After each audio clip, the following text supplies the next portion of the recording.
Assertiveness சொல்றது ஒரு ability.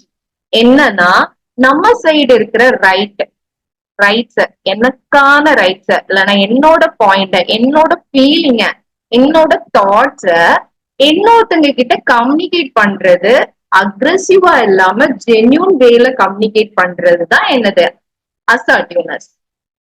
புரிஞ்சுதா? ஓகே.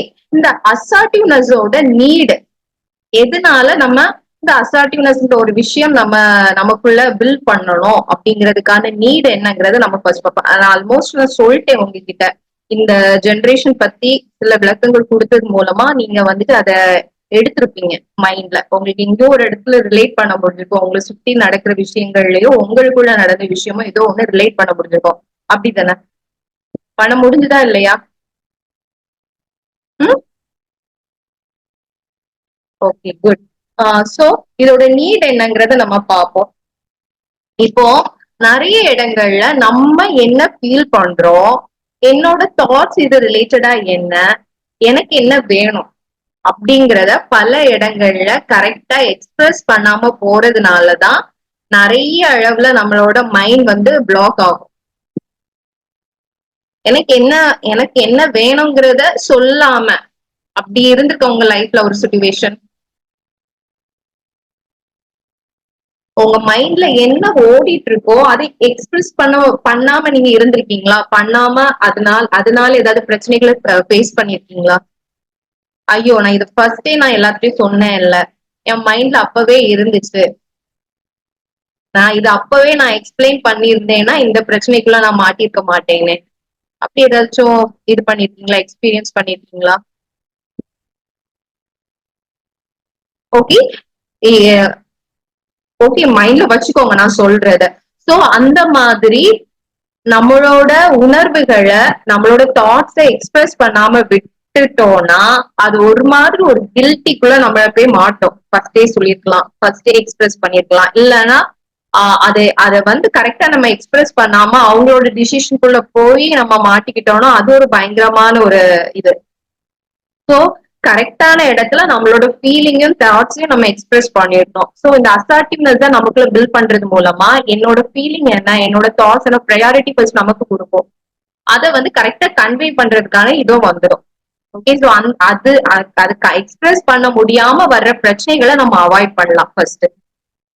ஓகே, நம்மளோட தாட்ஸையும் ஃபீலிங்கையும் எக்ஸ்பிரஸ் பண்ணாம வர்ற பிரச்சனைகளை அவாய்ட் பண்ணலாம். அசரம். ஸோ இந்த அசர்ட்டிவ்னஸ் பில்ட் பண்றது மூலமா அந்த சோசியல் கம்யூனிகேஷன் இது வந்து ஒரு கம்ஃபர்டபுளா ஒரு ஒரு பவுண்டரிக்குள்ள வச்சு ஒரு நீட்டா மெயின்டைன் பண்ணலாம். எவ்வளவு தூரம் பேசணும், எவ்வளவு தூரம் யார்கிட்ட பேசணும், பேசாம அவாய்ட் பண்ணாம ஓரளவு கம்யூனிகேட் பண்ணிட்டு ஒரு நீட்டான பவுண்டரிக்குள்ள நம்ம இருந்துட்டு சேஃபரா வரலாம்.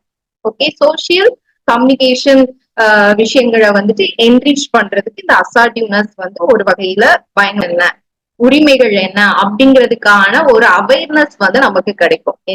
இப்போ ஒரு விஷயம் ஒரு ஒரு இடத்துல இப்ப ஸ்கூல்ல தான் ஏதோ ஒரு விஷயம் சரியில்லை, நான் இத போய் நான் என்னோட ஹெச்எம் கிட்ட கன்வே பண்ண போறேன். அப்ப அவங்க கிட்ட பேசும்போது ஒரு ஸ்டூடெண்டா இருக்கிற ஒரு பர்சனுக்கு என்னென்ன மாதிரி ஆஹ் இது இருக்கு, ரைட்ஸ் இருக்கு, எவ்வளவு தூரம் நம்ம அசசபிளா இருப்போங்கிறத நம்ம தெரிஞ்சுப்போம். அப்படித்தானே? அது தெரிஞ்சுக்காம போய் பேச போக மாட்டோம்ல. சோ இந்த அசர்ட்டிவ்னஸ்ங்கிறது நமக்குள்ள இருந்துச்சுன்னா இந்த மாதிரிப்பட்ட ரைட்ஸ் இதெல்லாம் வந்துட்டு நம்மள லேர்ன் பண்ண வைக்கும்.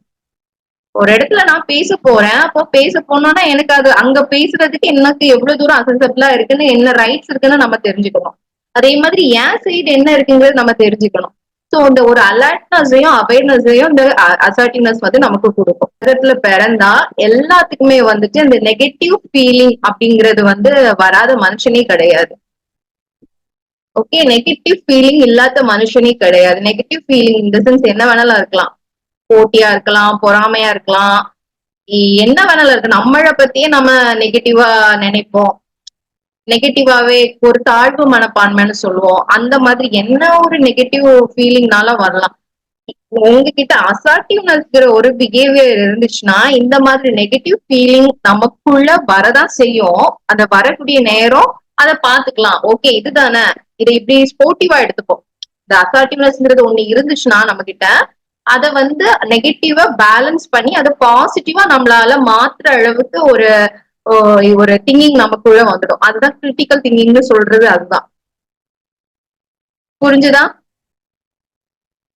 சோ இதனாலதான் இந்த அசர்ட்டிவ்னஸ்ங்கிறது ரொம்ப ஒரு கிளாரிட்டி கிடைச்சிருக்கும்னு நான் நினைக்கிறேன். அசர்ட்டிவ்னஸ் தான் என்ன, அதோட நீட் என்ன, கம்பேரிசன் பார்த்தோம்.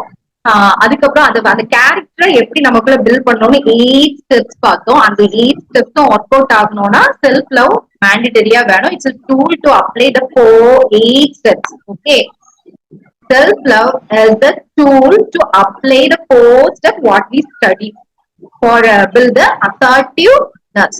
ஓகே, புரிஞ்சுதா? பண்ணிடலாமா? அசர்ட்டிவா மாறிடலாமா? ஓ, ராஜாவா நான் வாழ்றேன் மூமெண்ட். ஓகே, எனக்கு ராஜாவா நான் வாழ்றேன், நீங்களும் உங்களுக்கு நீங்க ராஜாவா வாழணும். அப்போ என்னோட கண்ட்ரோல் என் கையில தான் இருக்கு. No one come and control me, my control is in my hand.